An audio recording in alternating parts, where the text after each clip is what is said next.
guys, welcome to RKTV. We are informing about earthquake update today in Cyprus. An earthquake of magnitude 3.8, 27 km north of Paphos, Cyprus.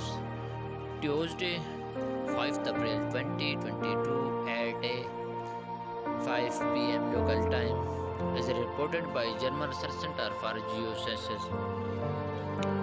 The moderately shallow depth of 10 kilometers.